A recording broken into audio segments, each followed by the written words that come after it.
All welcome back to our YouTube channel. అందరికీ నమస్తే. నేను మీ ప్రసన్న. మీరు చూస్తున్నారు మన పల్లె గుమగుమ. ఇవాళ ఇంకొక కొత్త రెసిపీతో మీ ముందుకు వచ్చేసి ఇవాళ నేను రెస్టారెంట్ స్టైల్లో సెమీ గ్రేవీతో ఫ్రాన్స్ కర్రీ ఎలా తయారు చేసుకుంటారో ఈ వీడియోలో చూపిద్దామని మీ ముందుకు వచ్చేసాను. ముందుగా నేను ఈ కర్రీకి 2 కేజీలు ఫ్రాన్స్ తీసుకున్నాను. పైన వేస్ట్ అంతా పోని ఇవి కేజీ అయ్యాయి. దీనిలోకి 1.5 టేబుల్ స్పూన్ కారం, 1/2 table spoon salt, 2 tablespoons corn flour,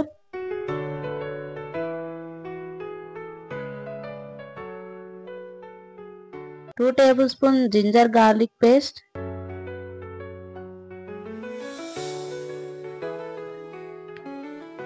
1/2 tablespoon పసుపు,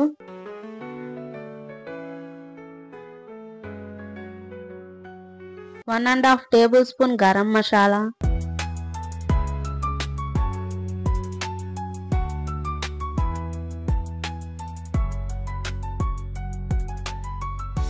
సగం నిమ్మకాయ. ఇలా నిమ్మకాయ రసం వేయటం వల్ల ఈ కర్రీ కొంచెం టేస్ట్ వస్తుంది. దీన్ని బాగా కలుపుకోవాలి. ఈ పౌడర్ మొత్తం రొయ్యలకి పట్టేలాగా బాగా కలుపుకోవాలి.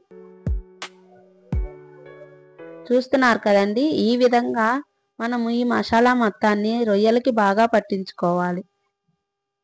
ఇలాగా బాగా మసాలా పట్టించాక దీనిని ఒక 15 మినిట్స్ వరకు పక్కన పెట్టుకోవాలి.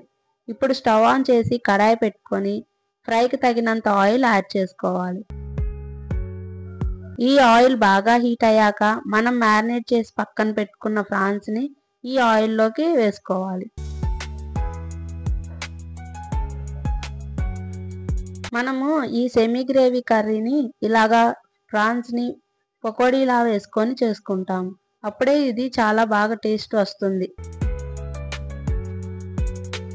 చూస్తున్నారు కదండి, ఈ విధంగా మనం మ్యారినేట్ చేసి పక్కన పెట్టుకున్న ఫ్రాన్స్ మొత్తాన్ని ఇలాగ బాగా వేయించుకోవాలి. దీన్ని ఎక్కువసేపు కుక్ చేసుకోకండి, ఈ ఫ్రాన్స్ రబ్బర్ లాగా అయిపోతాయి. ఇలాగా ఫ్రై చేసుకున్న ఈ ఫ్రాన్స్ని ఒక ప్లేట్లోకి సర్వ్ చేసుకోవాలి.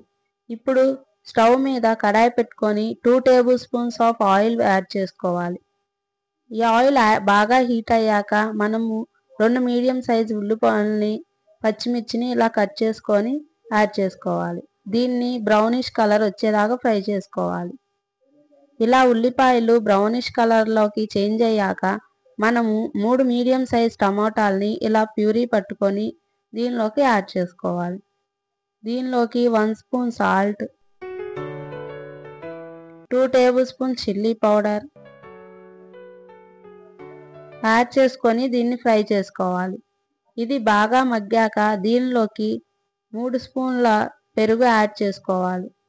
ఇలా పెరుగు యాడ్ చేయటం వల్ల దీనికి ఈ కర్రీ బాగా గ్రేవీతో వస్తుంది.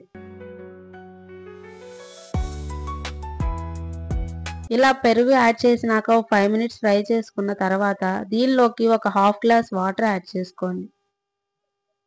దీన్ని ఒక 5 నిమిషాల వరకు బాగా ఉడికించుకోవాలి. ఇలా ఉడుకుతున్నప్పుడు మనం ఫ్రై చేసి పక్కన పెట్టుకున్న ఫ్రాన్స్ని యాడ్ చేసుకోవాలి. ఇలా ఈ ఫ్రాన్స్ యాడ్ చేసుకున్నాక దీన్ని ఒకసారి కలుపుకోవాలి. దీన్ని మీడియం ఫ్లేమ్ మీద 7 to 8 మినిట్స్ కుక్ చేసుకోవాలి.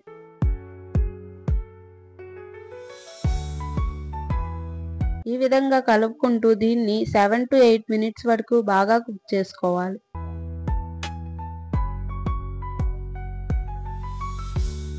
ఇలా కుక్ అయ్యాక మనం దీనిలోకి కొంచెం కరివేపాకు యాడ్ చేసుకోవాలి. ఇలా కరివేపాకు యాడ్ చేశాక మరి ఒక 2 నిమిషాలు దీన్ని బాగా ఫ్రై చేసుకోవాలి.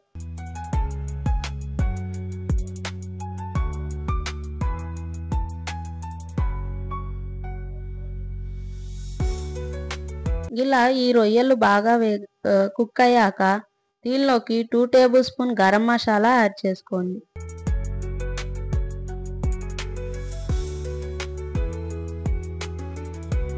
ఇలా గరం మసాలా యాడ్ చేసుకున్నాక దీన్ని ఒకసారి కలుపుకోవాలి. ఇలా కలిపిన తర్వాత దీన్ని ఒక 1 మినిట్ వరకు బాగా కుక్ అవనివ్వాలి. ఇప్పుడు ఫైనల్ గా దీనిలోకి క్రష్ చేసుకున్న కసూరి మేతిని యాడ్ చేసుకోవాలి. ఇలాగా ఈ కసూరి మేతి యాడ్ చేయటం వల్ల కర్రీస్కి మంచి టేస్ట్ వస్తుంది. దీన్ని ఒక 1 మినిట్ అలాగా ఉంచి స్టవ్ ఆఫ్ చేసుకోవాలి. అంతేనండి, మనకి ఎంతో టేస్టీ అయిన రెస్టారెంట్ స్టైల్లో సెమీ గ్రేవీతో ప్రాన్స్ కర్రీ రెడీ అయిపోయింది. ఇప్పుడు దీన్ని ఒక సర్వింగ్ బౌల్లోకి తీసుకోవాలి. ఇలాగా కర్రీ మొత్తాన్ని ఒక సర్వింగ్ బౌల్లోకి సర్వ్ చేసుకోవాలి. మనం ఎటువంటి రెస్టారెంట్స్కి వెళ్ళకపోయినా సరే ఇంట్లోనే ఇలాగా ఈజీ అండ్ టేస్టీగా రెస్టారెంట్ స్టైల్లో సెమీ గ్రేవీతో ఇలా ప్రాన్స్ కర్రీ చేసి మీ పిల్లలకి పెట్టండి. వాళ్ళు చాలా బాగా ఇష్టపడతారు అండ్ బాగా ఎంజాయ్ చేస్తారు కూడా. మీరు కూడా ఈ వీడియో చూసి ఈ ప్రాన్స్ కర్రీని ట్రై చేసి ఎలా వచ్చిందో కామెంట్ సెక్షన్లో కామెంట్ చేయండి. మీకు గనక ఈ వీడియో నచ్చినట్టయితే మా ఛానల్ని అయితే సబ్స్క్రైబ్ చేసుకోండి. Thanks for watching my video.